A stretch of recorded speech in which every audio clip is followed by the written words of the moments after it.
Spirit of our God is already moving. Happy viewing. Understanding Bible truth on tithe and tithing. As a pastor, my responsibility is to teach on every subject of scripture so I can bring you understanding. It's critical to observe that Brother Paul never mentioned the word tithe in all of his epistles, in all of the Pauline theology. Yet it's a huge subject in the church world today. I'm telling you, very huge, very big subject. All right, now 2 Timothy chapter 3 in righteousness. So basically, teaching is explanation. Teaching is explanation. So we teach from the Old Testament, the scriptures, the Old Testament, and teaching is possible from the Old Testament.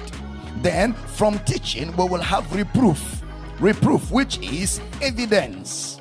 That is, teaching gives us reproof or evidence, and from reproof we will have correction, and from correction we will have instruction in righteousness, which is actually spiritual growth.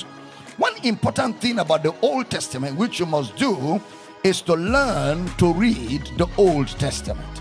You know, Jesus talks about reading the word. Have you not read the Greek word anaginosko? Have you not read?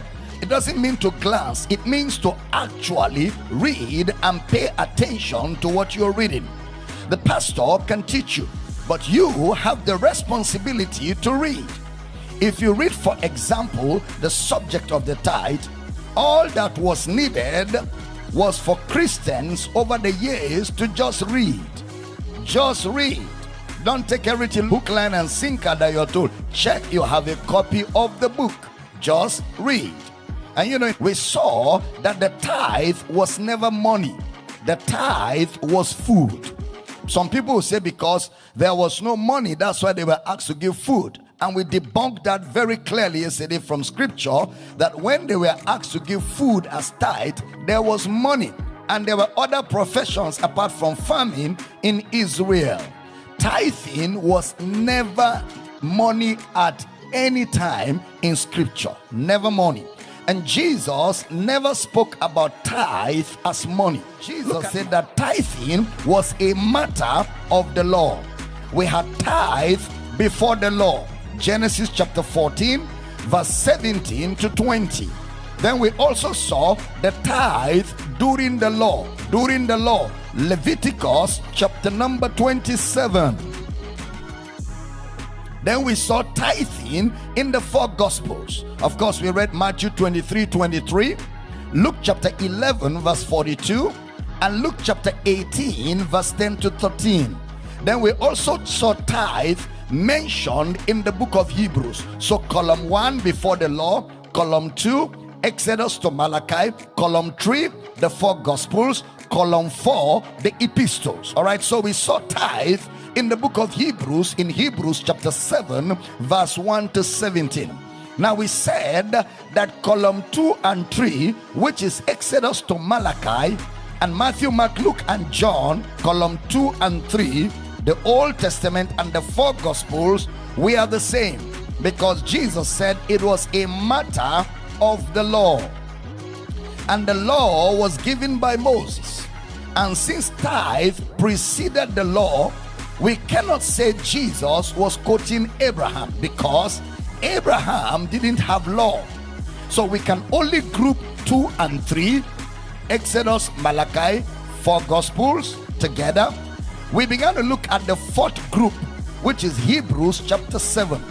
And so we can say that the fourth column, since it refers to Genesis 14, which is the first, so we can merge number 1 and number 4, first and fourth column as 1, and 2 and 3 as 2. Most of what we are doing here, apart from tithing, is to also be able to dissolve doubts. To dissolve doubts. For example, people have spoken about Abel, and there's even a more damnable one than Abel's own. I have had actually a well-respected global man of God. I was in the conference myself, not that they told me, not video. I was physically in the conference somewhere in America. Mama and I were there in that conference, and the man of God came up to preach one of the sessions, and I was in shock. He said, you know, the sin of Adam and Eve was that they touched the tithe. They touched the tithe. That the fall of man is that they touched the tithe. I was taken off. I've never had such a thing before. I was like, whoa. I mean, that's not just evil, that's satanic. You know. I've also had people say that Abel paid the tithe. So let's look at Genesis. It's clear that Abel gave the firstlings of his flock. Notice, how did he give it? How did Abel give it? Who did he give it to? Because there was no priest. So who ate the tithe that Abel gave, if Abel gave anything like tithe? Because if he gave, to whom did he give it?